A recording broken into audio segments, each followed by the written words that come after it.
Hello students, this is Vidya from English Magus, your virtual English mentor and guide. Welcome to our video lesson on the Face of It by Susan Hill, Chapter 6 in the English core book, Vistas. This is a play featuring an old man and a small boy meeting in the farmer's garden. The old man strikes up a friendship with the boy who is very withdrawn and defiant. What is the bond that unites the two?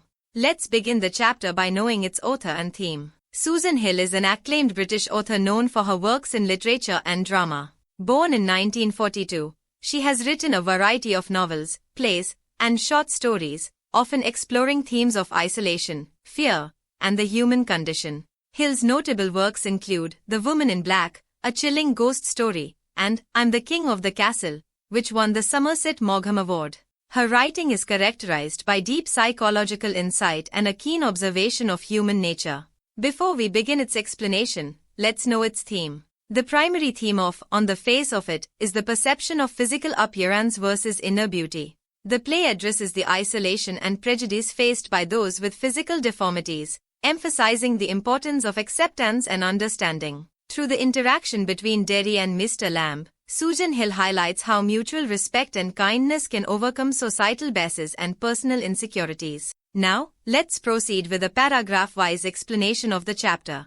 Before we start, I encourage you to pause and read the text on each slide before listening to the explanation. This method will enhance your comprehension and help you follow a detailed analysis more effectively. Let's begin. In the beginning scene we see Mr. Lamb's garden, which is not only a place of quiet and solitude but also of warmth. As Derry walks through, he's cautious, feeling like he's intruding. The sounds of nature provide a peaceful backdrop, but Derry's tension is evident. His sudden encounter with Mr. Lamb takes him by surprise, setting up the initial sense of unease. Mr. Lamb's initial greeting, "Mind the apples," reflects his welcoming yet eccentric nature. Derry, startled by the unexpected presence, immediately shows signs of fear and mistrust. Mr. Lamb, however, is calm and gentle, making it clear that his garden is open to everyone, inviting Derry to relax, despite his reservations. In this scene we see Derry's reaction shifts from fear to anger as he assumes Mr. Lamb was watching him. The boy feels vulnerable, not wanting to be seen or judged. Mr. Lamb's response, however, is patient, showing a stark contrast to how Derry expects people to react to him. This interaction hints at Derry's deeper insecurities and the wall he's built around himself. In this scene we see Derry's pain starts to unfold as he reveals why he feels everyone is afraid of him, his facial disfigurement. He believes others see him as something to pity or fear, which only deepens his own self-loathing. His fear isn't just of others, it's of himself, as he admits he's afraid when he looks in the mirror. This moment lays bare his sense of insecurity. Rather than focusing on Derry's scars, Mr. Lamb shifts the conversation to something more grounded, his apples and the process of making jelly. He gently offers Derry an escape from his painful thoughts, inviting him to participate in a simple but meaningful task. This offer to give a hand symbolizes an invitation to connect, both with the world and with himself. In this scene Derry challenges Mr. Lamb, accusing him of changing the subject to avoid addressing his disfigurement. Derry's frustration is raw, feeling unseen and misunderstood. He wants to be acknowledged for his scars, not pitied. This moment highlights his deep need for honesty and recognition of his pain. Derry opens up about the acid attack that left his face disfigured, describing it with vivid intensity. He feels permanently marked, as if the acid not only scarred his face but consumed his identity. Mr. Lamb, however, doesn't react with horror or sympathy, only quiet acceptance, signaling a different way of seeing the world. In these lines we see Mr. Lamb directs Derry's attention to the garden, specifically the weeds. He uses the metaphor of weeds versus flowers to explain that labels don't matter, it's all life. This shifts the conversation from Derry's self-judgment to a broader idea of acceptance. Mr. Lamb sees beauty in everything, including the so-called weeds in life. Mr. Lamb tells him that he also lost his leg in war. However, Derry continues to insist that he and Mr. Lamb are not the same, focusing on his visible scars versus Mr. Lamb's hidden tin leg. Mr. Lamb dismisses the importance of their physical differences, suggesting that what truly matters is how one perceives the world. He encourages Derry to consider how insignificant appearances can be in the larger picture. The scene shifts to the next one. Derry, cynical and disillusioned, recalls the story of Beauty and the Beast, expressing disbelief in the idea that anyone could love him for who he is inside. He rejects the fairy tale, convinced he'll always be seen as a monstrous beast. Mr. Lamb doesn't offer false reassurance but instead nudges Derry to think beyond appearances. When Derry bitterly claims no one will ever kiss him, Mr. Lamb counters by asking whether Derry cares about kissing others. This shifts the conversation from Derry's focus on how others see him to how he might experience love. It's a subtle reminder that life isn't just about being loved but also about loving. Derry insists that he will always look the same, scarred and incomplete. Mr. Lamb agrees, but suggests that while Derry's phase won't change, the world around him will. This reinforces the idea that Derry's experience of life can still evolve, even if his physical appearance remains the same. After this, Derry's curiosity turns to Mr. Lamb's leg, asking whether it causes him pain. Mr. Lamb acknowledges that it hurt when it was blown off, but now, it only aches occasionally. His casual attitude about his injury contrasts with Derry's emotional pain, emphasizing the difference in how each deals with their physical conditions. Derry is frustrated by the common narrative of people enduring pain without complaint, feeling as though he's expected to do the same. He rejects the idea that his suffering can be diminished by comparing it to others' worse situations. This highlights his struggle with the notion of resilience and the pressure to be brave. In this scene we see Mr. Lamb doesn't offer superficial reassurances but instead listens, allowing Derry to voice his frustrations without judgment. This openness reflects Mr. Lamb's philosophy of life, accepting things as they are, without trying to change or diminish them. Derry shares a painful memory of overhearing a woman call his face something only a mother could love. This moment illustrates how deeply words can cut, even when not intended for the listener. Derry has internalized these hurtful comments, which continue to shape his perception of himself and the world around him. Mr. Lamb gently questions Derry's habit of holding on to hurtful remarks, reminding him that life is full of sounds and words, not all of which define him. This interaction reflects Mr. Lamb's approach to life. He chooses to listen to what brings him peace and joy, like the hum of bees, instead of focusing on negativity. In this scene, Mr. Lamb tells the story of a man so afraid of the world that he locks himself away. This tale is a metaphor for Derry's fear of human interaction and judgment. But the irony is that even in isolation, life's risks remain, represented by the picture that falls and kills the man. The story emphasizes that fear doesn't prevent harm, it only limits life's experiences. Derry laughs for the first time, a significant moment showing that Mr. Lamb's humor and perspective are starting to break through Derry's defenses. While he still finds Mr. Lamb's views peculiar, Derry is now more engaged and curious about the way Mr. Lamb sees the world. Moving further in the chapter, as they discuss Mr. Lamb's home, Derry notices the lack of curtains, a symbol of Mr. Lamb's openness to the world. Mr. Lamb prefers light and air, rejecting the idea of shutting things out. This reflects his broader philosophy. He accepts life in all its forms, both good and bad, and chooses to experience it fully.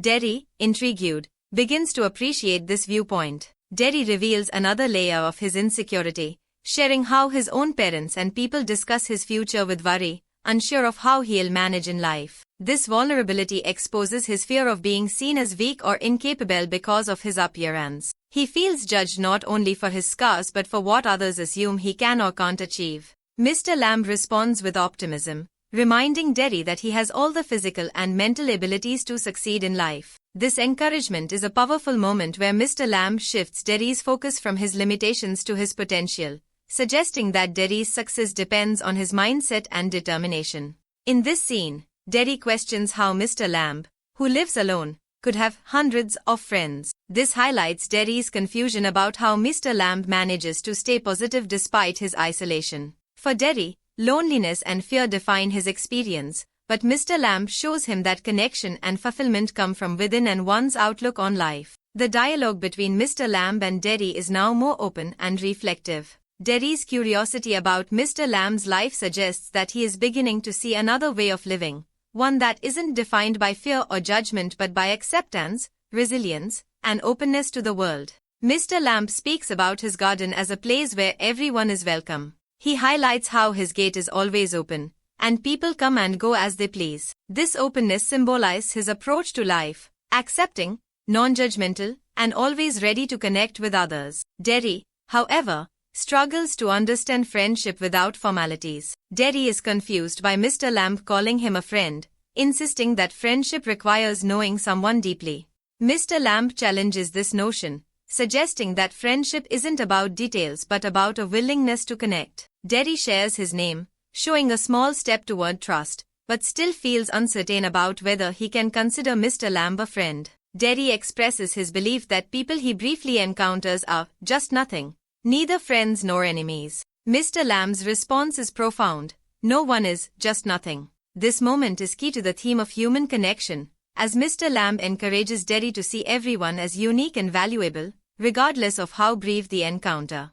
Mr. Lamb compares hatred to acid, explaining that while acid burned Derry's face, hatred can burn him inside. This metaphor illustrates how harboring negative emotions can be more damaging than physical scars. Derry acknowledges the hurtful things people have said, reinforcing how much these words have shaped his view of himself. When Derry talks about being better off with others like him, Mr. Lamb questions the idea of separating people by their physical traits. He emphasizes that everyone is different in their own way, and it's these differences that make life interesting. This moment broadens Derry's perspective, helping him see that appearances shouldn't define connections. Derry expresses a desire to have a place like Mr. Lamb's, a garden without curtains, a space of openness and freedom.